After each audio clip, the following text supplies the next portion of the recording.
50 warriors surrounded his rancher to honor the cowboy who saved a native elder from a mountain lion. Hello everyone. Before we begin today's story, I have a small favor to ask. Please hit subscribe and turn on the notification bell so you never miss our channel's new videos. It's quick, free, and the best way to support us in bringing you more dramatic stories. Your support means the world to us. Where are you watching from? Drop your city or country in the comments below. Thank you very much. Now let's begin. It was early in the morning when the sun cast its first golden rays across the wide, dusty plains. The sound of wind rustling through the dry grass was the only noise breaking the stillness of the land. In the distance, a small ranch house sat alone, surrounded by fields and the towering silhouette of the mountains. Inside that house lived a cowboy named John, a man who preferred solitude over company. He had spent most of his life on the ranch, tending to cattle and keeping to himself. But John wasn't just any cowboy. He had a reputation among the people who lived in the nearby town. He was known for his quiet strength, his kind heart, and his willingness to help anyone in need. That reputation was about to be put to the test. On this particular morning, as John was making his way to the stable to check on his horses, something strange caught his eye. A figure, barely visible, was stumbling across the plains toward his ranch. As the figure drew closer, John realized it was a man, a native elder, walking slowly with the help of a staff. The man's face was weathered with age, and his clothes were torn as if he had been traveling for days. John's instinct was to help, as it always had been. He rushed over to the man, offering him water and a place to rest. The elder's name was Chief Gray Bear, a respected member of the nearby Apache tribe. He had heard of John's kindness before, but he had never met him in person. As they sat down to share a meal, Chief Gray Bear explained that he had been out hunting for food when a mountain lion attacked him. He had barely escaped with his life, but his wounds were severe. John didn't hesitate. He knew what he had to do. He gathered his medical supplies, dressed the chief's wounds, and made sure he had enough food and water to last him until he was strong enough to leave. But before the elder left, he looked John in the eyes and made a promise. "Your kindness will not go forgotten, cowboy," he said, his voice gravelly but filled with gratitude. "I will return, and when I do, you will know why." With that, Chief Gray Bear slowly made his way back to his tribe, leaving John to wonder what he meant by those words. Little did he know, the events that would follow would change his life forever. A few days later, as John worked on his land, the ground beneath him seemed to shake. He looked up, squinting against the sun, and saw something that made his heart race. In the distance, he saw a cloud of dust rising from the horizon. It was moving fast, and as it drew closer, he could make out the figures of men riding horses. 50 warriors. 50 Apache warriors, led by Chief Gray Bear himself, were coming toward his ranch. As they rode closer, John's heart pounded in his chest. Was this a sign of trouble? Or had the chief truly come to fulfill his promise? As the warriors drew closer, John's heart began to race.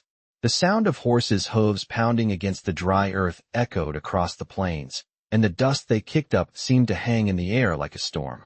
John stood frozen in place, unsure of what to expect. Was this a peaceful visit, or had Chief Gray Bear come to settle a score? His hand instinctively moved toward the rifle resting by the door, but he hesitated. He had lived alone for so long, and the thought of confrontation was foreign to him. As the warriors approached, the tension in the air was thick, and John could feel every muscle in his body tightening. The leader of the group was unmistakable. It was Chief Gray Bear, his face stern and his posture commanding.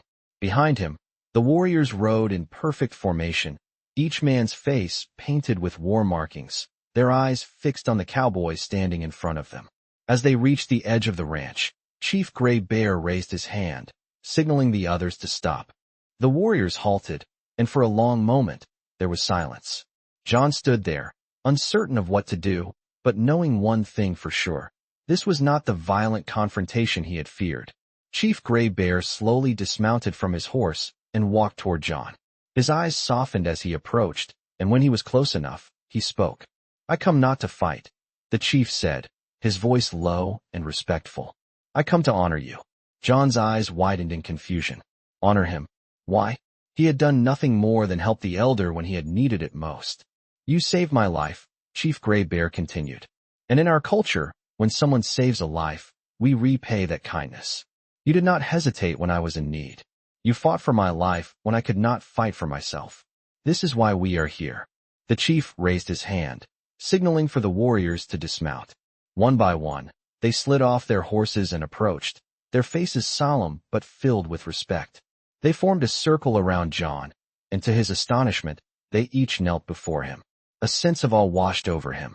He had never expected this, never imagined that his small act of kindness would be met with such reverence. "This is our way," the chief said, as he placed a hand on John's shoulder. "You have earned the respect of my people. You are now considered one of us." John was speechless. He had never thought of himself as anything more than a simple cowboy, living out his days in isolation. But here, in front of him, stood 50 warriors who saw him as something more, a protector, a man of honor. The chief reached into his cloak and pulled out a small bundle wrapped in leather. He handed it to John, and when the cowboy opened it, he found a necklace made of animal bones, beads, and a single silver pendant. It was a symbol of their tribe's highest honor, a gift reserved for those who had shown true bravery and selflessness. "This is for you," Chief Gray Bear said. "Wear it with pride, for you are now one of us. Your actions have earned you a place among our people."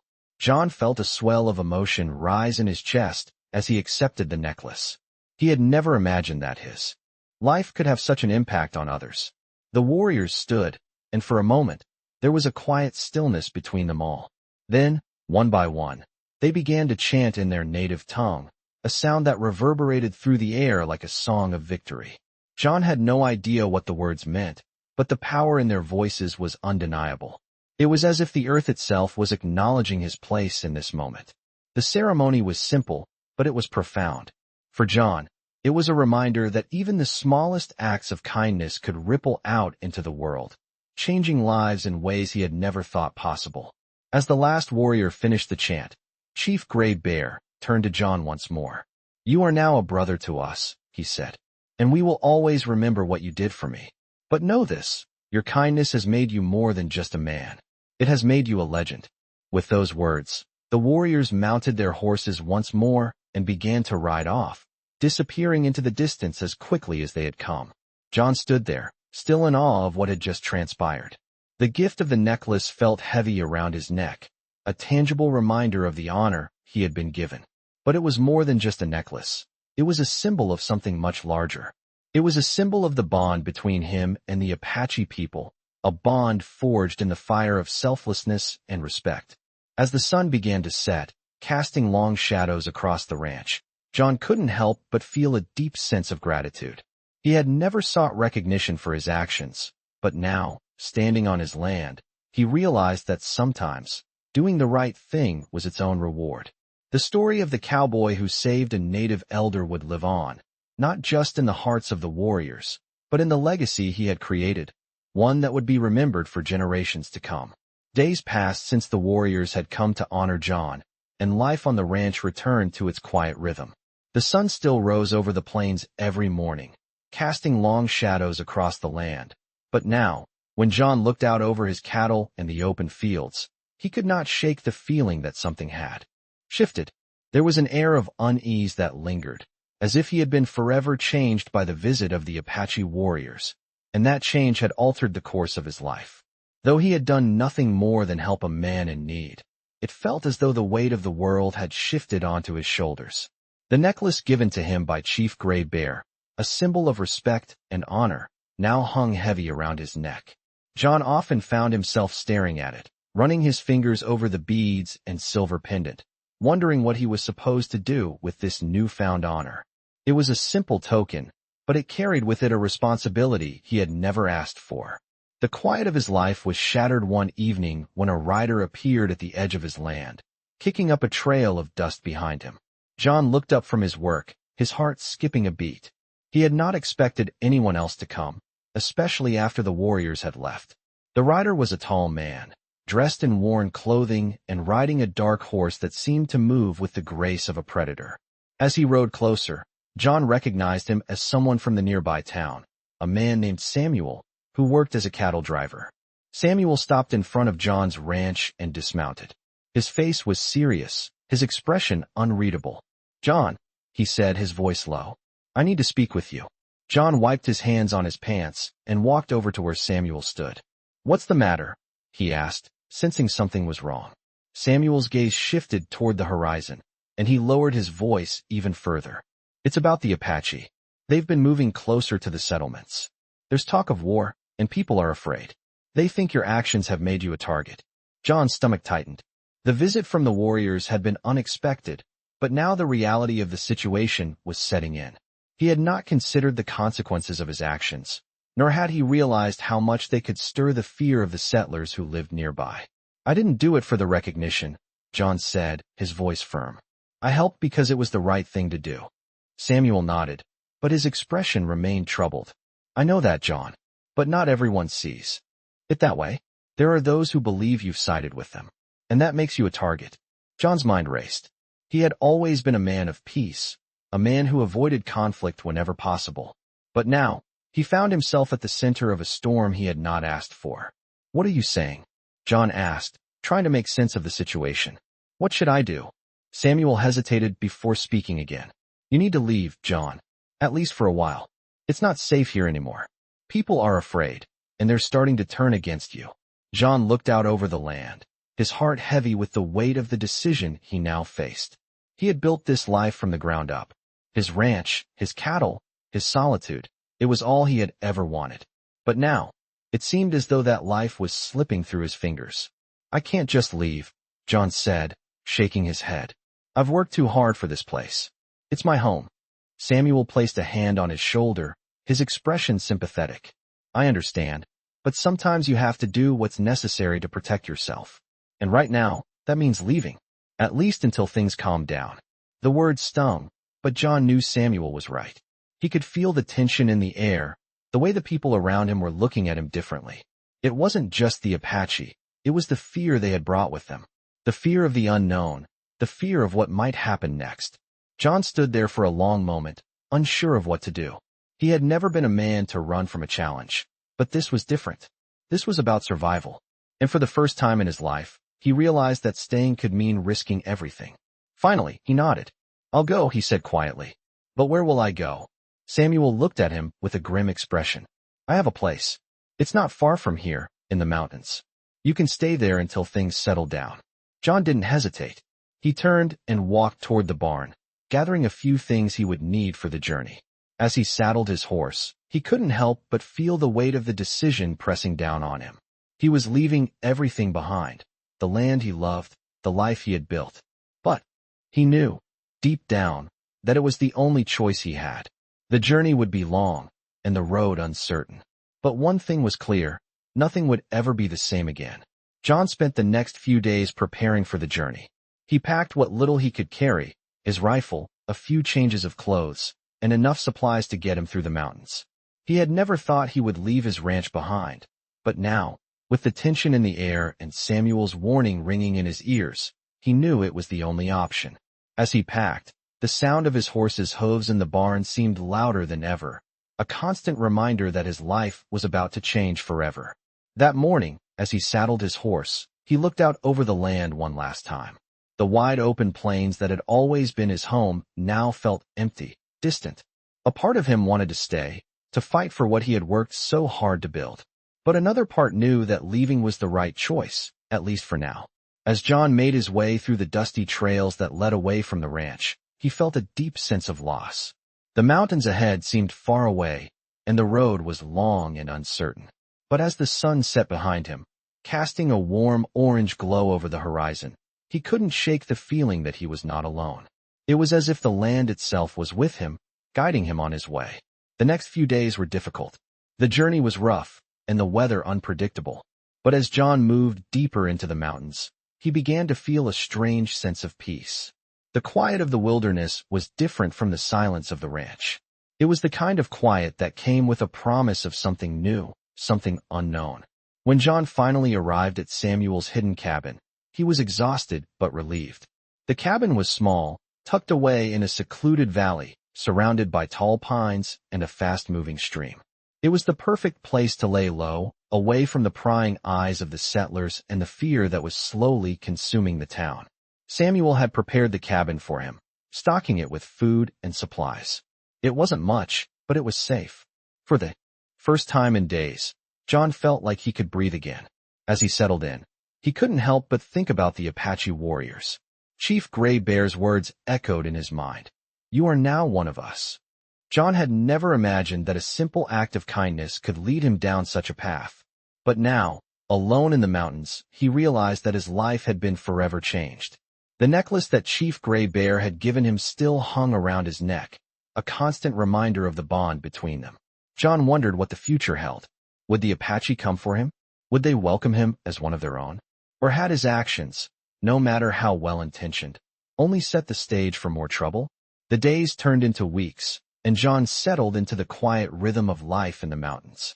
He hunted for food, repaired the cabin, and spent his evenings staring out over the valley, watching the stars fill the sky. But even in the peaceful solitude of the mountains, John couldn't shake the feeling that something was coming. He couldn't explain it, but he knew that the quiet couldn't last forever. Then, one day, as John was working outside, he heard the sound of hooves in the distance. He froze, his hand going instinctively to his rifle.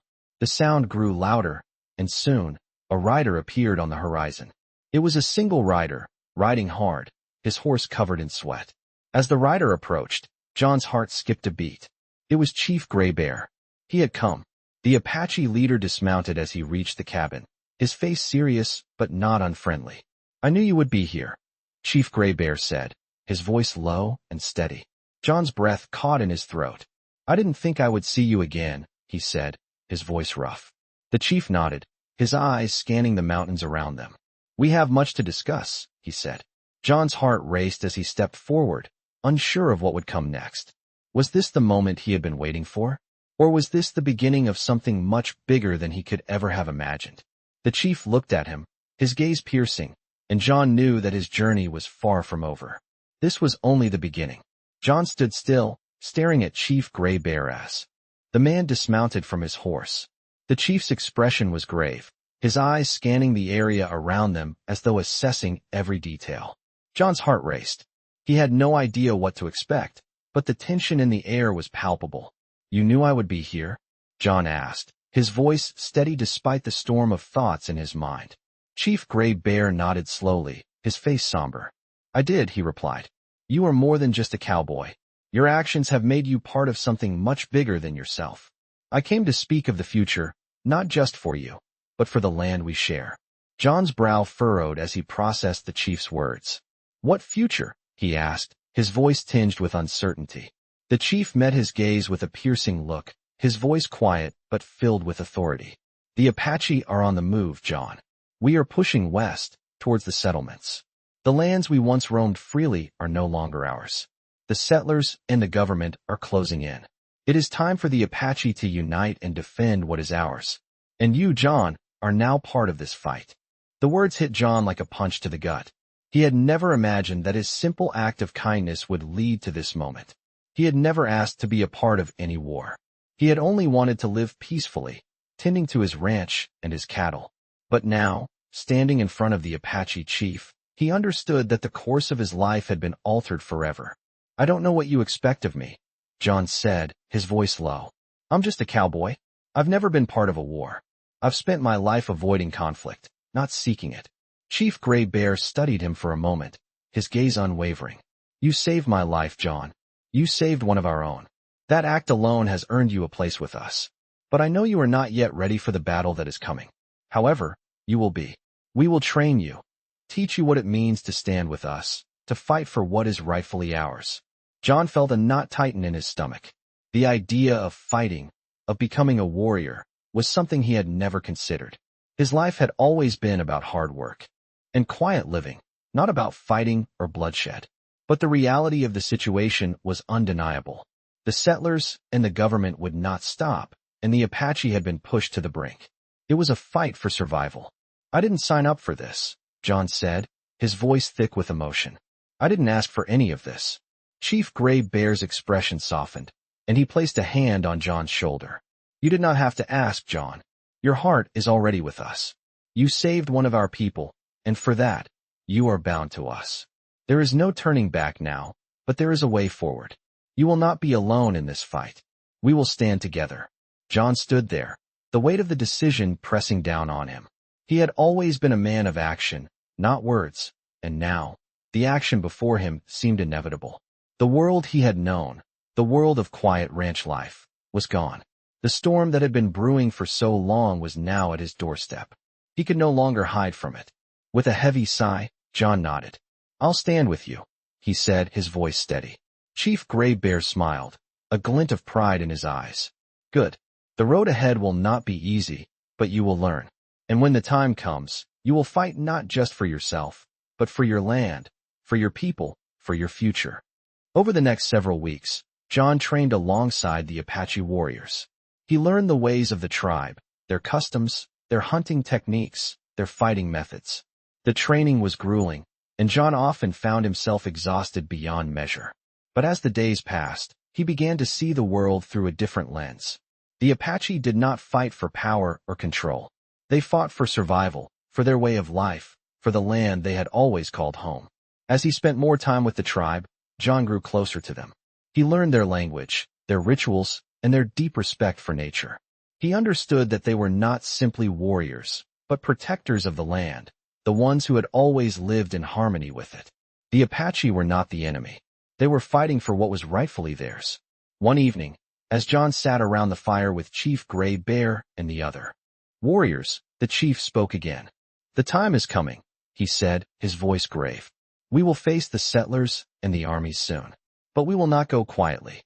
We will fight for our land, for our future, and we will stand together as one." John felt the fire in the chief's words.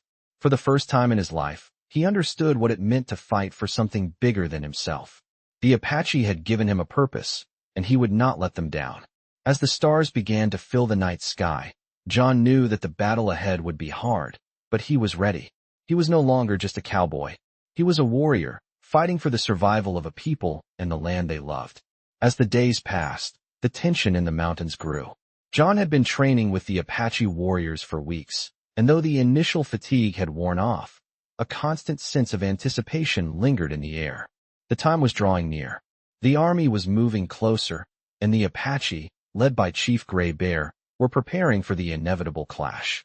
John had learned much in his time with the tribe, how to track animals, how to fight with a bow and arrow, and most importantly, how to stand as one with the land. His heart, once heavy with doubt, had begun to steady, and a new fire burned within him. He was no longer just a cowboy. He had become part of something far greater than himself. The days spent with the Apache had transformed him, molding him into a man who now understood the true meaning of honor and sacrifice. As he stood with Chief Gray Bear one evening, watching the sun dip below the horizon, the chief spoke again. "Tomorrow is the day," he said, his voice filled with resolve. "We will ride out at dawn. We will fight to protect our land, our way of life. The settlers and the army are not the enemy. They are simply forces that do not understand the importance of what we protect. But we will make them understand." John nodded, his grip tightening on the hilt of his knife. He was ready. The journey that had begun with uncertainty had now led him to a path he could not turn away from. The Apache were more than just warriors. They were the last line of defense for their land, their culture, and their families. And now, John was one of them. The next morning, as the first rays of sunlight broke over the mountains, the Apache warriors gathered in a solemn circle around Chief Gray Bear.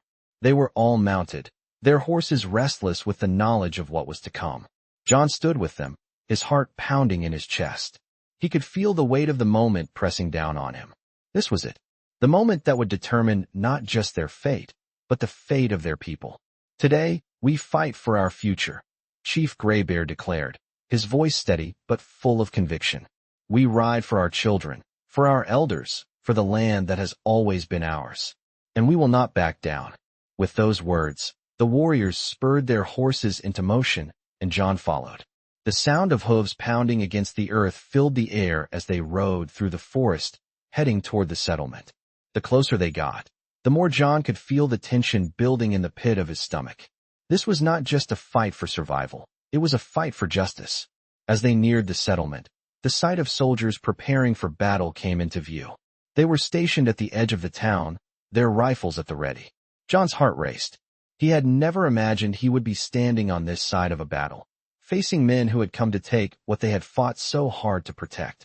But now, as the Apache warriors rode toward the soldiers, John's resolve solidified. He would not let fear take hold. The battle was fierce from the moment the two forces collided. The Apache, with their agility and precision, moved through the battlefield like shadows, striking swiftly and retreating before the soldiers could retaliate. John fought alongside them, his rifle in his hands, his heart filled with a deep sense of purpose. It was not just the fight for their land. It was the fight for everything they had ever known. As the battle raged on, John found himself face to face with a soldier.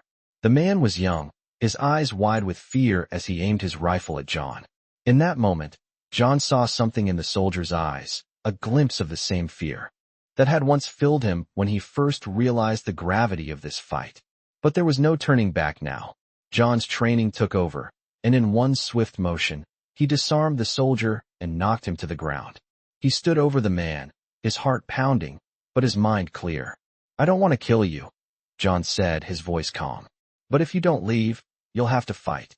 The soldier looked up at him, his face pale. He hesitated for a moment, then slowly backed away, his rifle still in hand but lowered. The battle continued around them, but in that moment, John felt a strange sense of peace. He had not come here to kill. He had come to defend. As the day wore on, the battle began to turn in favor of the Apache. The soldiers, overwhelmed by the sheer number and skill of the warriors, began to retreat. The Apache pressed forward, their war cries filling the air as they pushed the invaders back. By evening, the battlefield had fallen silent. The Apache had won. John stood amidst the warriors, watching as the soldiers retreated into the distance. His heart was heavy, but there was a sense of pride in the air. They had fought for what was theirs, and they had won. Chief Gray Bear rode up beside John, his face solemn but proud. "You fought well, John," the chief said. "You are one of us now." John nodded, his heart swelling with pride. He had come to this land as an outsider, a cowboy with no place in the world of the Apache. But now, he was part of something much bigger. He was part of a tribe that had fought for their survival, their future. And as the sun set over the battlefield, John knew that this was only the beginning. In the days that followed the battle, the Apache warriors celebrated their victory, but for John, the celebration felt hollow. The dust from the battlefield still hung in the air, and the wounds, both physical and emotional, were still fresh. The land had been defended, but the price of that defense weighed heavily on him. As he stood with Chief Gray Bear by the campfire, he felt a shift in the air. The chief, though victorious, wore a somber expression. "The fight is far from over," Chief Gray Bear said, his voice low and steady. "This victory was important, but the settlers will not give up so easily. We will need to prepare for what comes next." John nodded, knowing the truth of the chief's words. The battle they had fought was only the beginning. It was not the last fight for their land.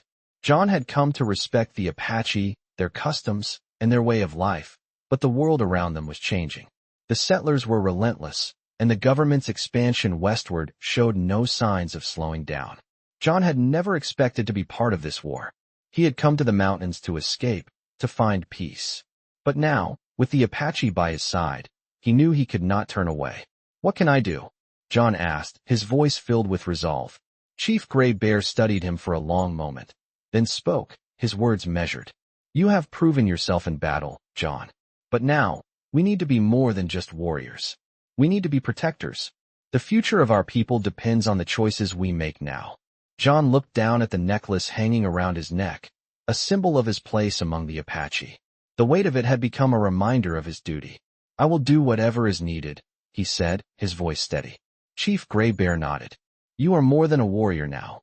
You are a leader among us. The time has come for us to unite with other tribes, to form an alliance. If we are to survive, we must work together." The chief's words struck a chord deep within John. He had always believed in unity, in the strength that could be found in numbers. The Apache were strong, but they were not the only ones fighting for their survival. "Where do we start?" John asked. Chief Gray Bear's gaze was unwavering.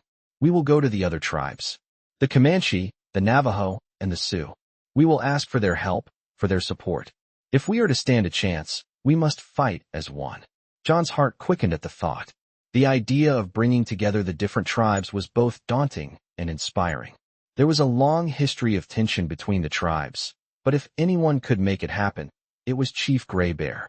Over the next several weeks, John and the Apache warriors set out on a journey to meet with the leaders of the other tribes. They traveled through rugged terrain, across rivers and valleys, seeking out the Comanche, the Navajo, and the Sioux. Each time they arrived at a new tribe, the tension was palpable. John could feel the weight of history bearing down on him. The distrust between the tribes was real, but there was something more powerful at work: their shared desire to protect their land, their families, and their way of life. After many long days of travel, the Apache finally met with the leaders of the other tribes. The discussions were tense at first, filled with old grievances and mistrust.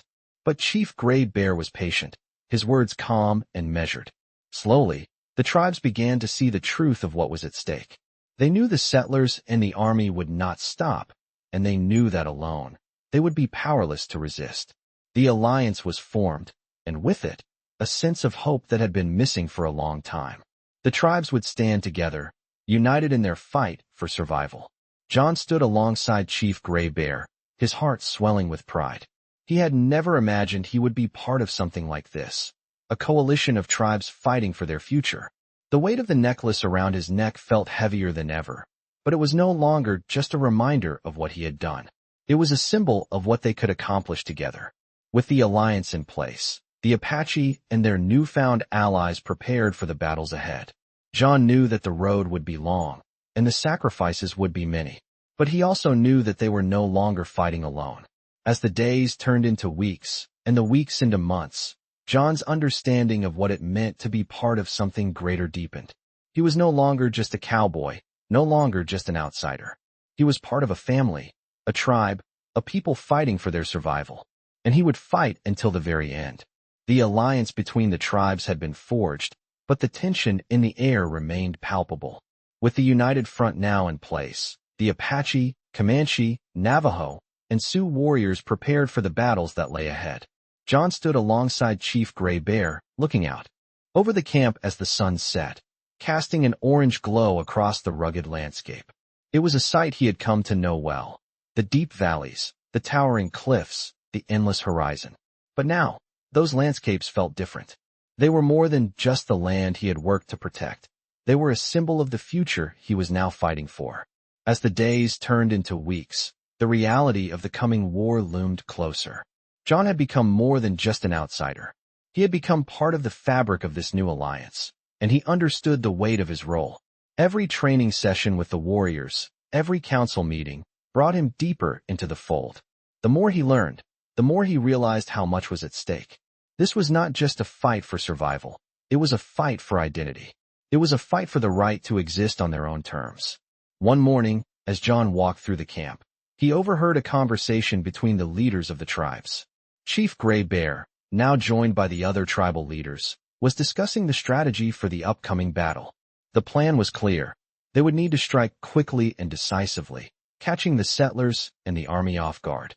It was a risky move, but it was their best chance at winning. As the leaders discussed their strategy, John felt a sense of unease settle over him. He had fought in battles before, but this was different. This was not just about defending his ranch or his land. This was about protecting everything the Apache and the other tribes had fought for over generations. It was about their way of life, their traditions, their future. As he stood there, listening to the leaders, he couldn't shake the feeling that the war was more than just a physical battle. It was a battle for their culture, their soul. Later that evening, as John sat by the fire, he found himself thinking back to his own life, the life he had left behind. His ranch, his cattle, the quiet solitude of the plains. He had chosen this life, and now, he had chosen to fight for something greater. He had chosen to fight for the land, for the people who had welcomed him into their fold. And though the path ahead seemed uncertain, John knew that he had made the right choice. He had no illusions about what was to come. The battles would be fierce, and many lives would be lost. But as he looked around the camp, at the warriors preparing for battle, he saw a strength in them that went beyond mere survival. They were fighting for their people, for their history, and for the future they wanted to build. The next day, the warriors gathered at dawn, the sound of drums filling the air. The horses were saddled, the weapons were sharpened, and the leaders stood ready. Chief Gray Bear mounted his horse and turned to address the gathered warriors. "Today, we ride for our future," he said, his voice filled with conviction. "We ride not just for ourselves, but for the generations that will come after us. We fight for our children, our elders, our way of life. And we will not be defeated." The warriors responded with a unified shout, their voices echoing through the mountains.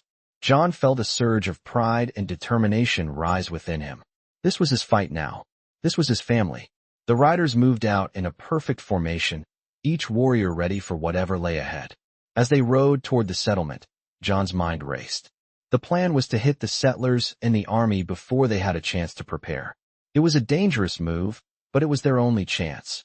As they neared the edge of the settlement, John could see the dust rising in the distance. The settlers had gathered, and the army was ready for battle. The two forces stood facing each other, the tension thick in the air. And then, without warning, the Apache and their allies charged. The battle was fierce and fast. The warriors, skilled in their tactics, moved with precision, striking swiftly and retreating before the settlers could respond. John fought with all his might, his rifle at the ready, his heart filled with the same resolve that had been instilled in him by Chief Gray Bear and the other leaders. The soldiers fought back, but they were outmatched.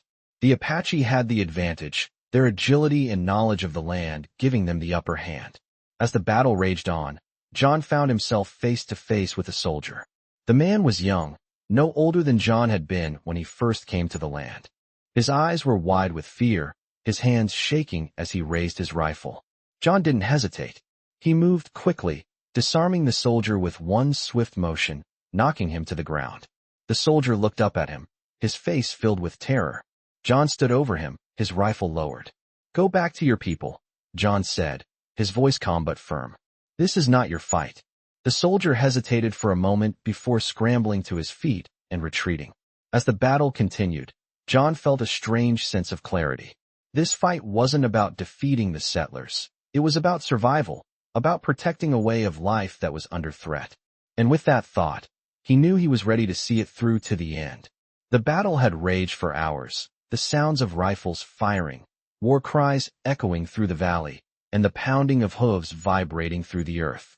John had fought with all the strength he could muster, his every move driven by the need to protect what had become his home and his family. The alliance of tribes had shown its might, and though the soldiers fought hard, the Apache and their allies were relentless. As the day wore on, the settlers and the army began to retreat, slowly pulling back toward the town. It was a victory, but John felt no joy in it. He stood amidst the chaos, surrounded by the wounded and the fallen, both Apache and settler alike. He had never imagined that his life would lead to this, fighting for survival, fighting for a future he had never asked for. But now, as the sun began to set, casting long shadows over the battlefield, John understood that this was the price of freedom, the price of standing up for what was right. The chief and the other leaders were already moving among the warriors, offering words of encouragement and tending to the wounded. John could see the weariness in their eyes, the toll the battle had taken on them all. Yet, through it all, there was a sense of unity, a sense of purpose. For the first time since he had joined the Apache, John truly understood what it meant to be part of something greater than himself. He was no longer just a cowboy. He was a warrior, fighting for a people and a way of life that could not be forgotten. As he walked across the battlefield, the weight of the necklace around his neck felt heavier than ever. It was not just a symbol of his place among the Apache.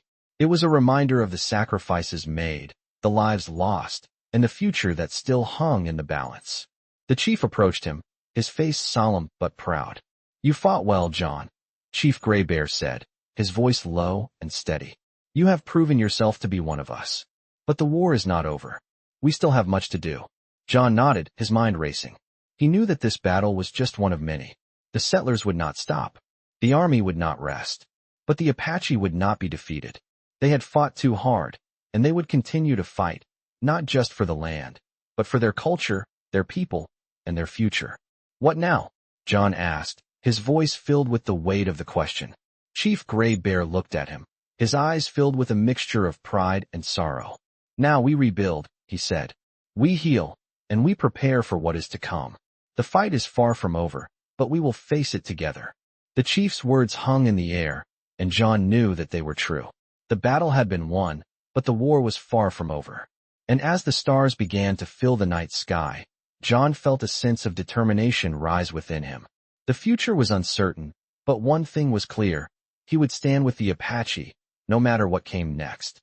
He had found his place, his purpose, and as the firelight flickered around him, he knew that the journey ahead would not be easy, but it was one he was ready to face. With the strength of his new family by his side, he was ready to fight for the future they all deserved. In this captivating Western story, follow the journey of a cowboy who unexpectedly finds himself in the middle of a battle for survival and identity. As he is drawn into a fight with the Apache, he discovers what it truly means to fight for something bigger than himself. From the quiet plains where he once lived to the heart-pounding action of defending the land and people he now calls family, this Western story showcases the strength, courage, and unity that shape his destiny. As the cowboy joins forces with the Apache warriors, he learns the true meaning of loyalty, sacrifice, and honor. The alliances formed between tribes and the ensuing battles are a testament to the unyielding spirit of those who fight for their future. These thrilling moments of battle, survival, and unexpected bonds make this Western story one that will keep you hooked. With each twist and turn, the story explores not only the physical fight, but also the deeper cultural and personal struggles of the characters involved. In this tale, the cowboy becomes more than just a lone rider. He becomes part of a legend. The hardships of the past give way to the power of unity and the hope for a better future. For fans of Western stories, this narrative delves into the heart of what it means to stand up for your people, to fight for your land, and to honor the deep connections that tie us all together. Get ready to experience a gripping and emotional journey through this Western story that will leave you reflecting on the true cost of survival and the legacy of those who fought before.